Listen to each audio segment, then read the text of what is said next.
आपल्याकडे असेल तर ताकद, पण शत्रूकडे आहे तर आपल्यासाठी सगळ्यात मोठं संकट. आम्ही जाणून आहोत आऊसाहेब. कोंढाणा गेल्यापासून स्वराज्याचा एक हात निखळल्यासारखा झालाय. मुघलांच्या जयसिंगासोबत केलेला तह अजूनही आमच्या काळजात खोल जखम करून आहे. कोंढाण्यासारखे इतर 72 किल्ले त्या तहात गमावले आपण. दिल्लीस तुम्हाला कैदेत ठेवण्याचा त्या औरंग्याचा विश्वासघाती मनसुबा विसरू नका. त्याच्या हातावर पुरी देऊन निसटलो आम्ही. तेव्हाच तह रद्दबातल करायचं मनाशी ठरवलं होतं. कोंढाणा स्वराज्यात परत आणावं लागेल शुभा. सह्याद्री धोक्यातून बाहेर काढावी लागेल. आम्ही तातडीने हालचाली. तुमच्याशिवाय कार्य पार पडणार आहे का? मुद्राव साहेब. अरे तान्हा, ही मिठाई कसली? रायबाचं लग्न जमले त्याचं चावकन द्यायला आलं होतं. वा वा वा वा. ऐकलं का आऊसाहेब? आमचा बालपणीचा सवंगडी वरबाप होणार. सह्याद्रीच्या धबधब्याला लाज वाटावी असा उत्साह ओसंडून वाहतोय. मग गरबा कुठवर आली तयारी? जी आता तुम्हाला आव्हान दिलं की आरती तयारी झालीच म्हणून समजा.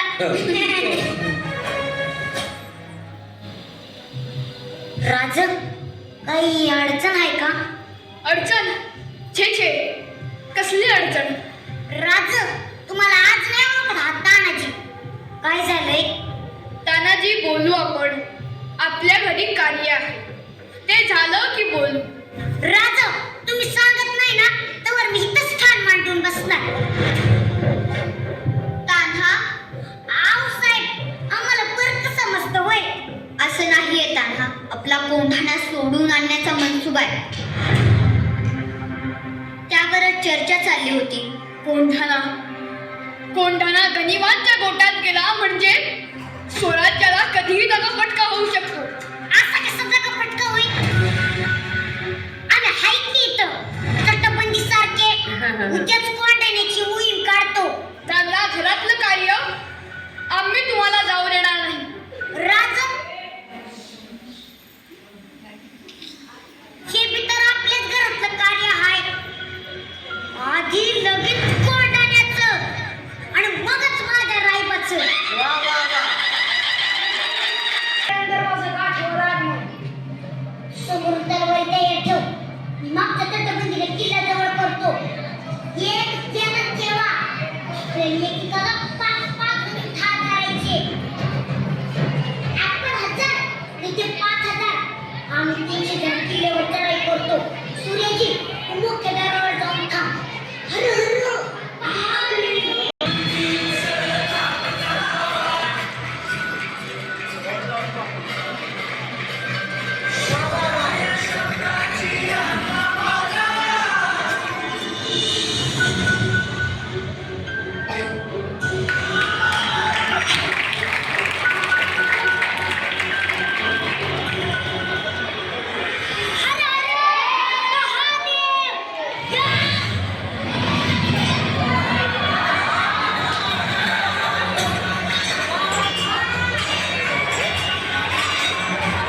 नाही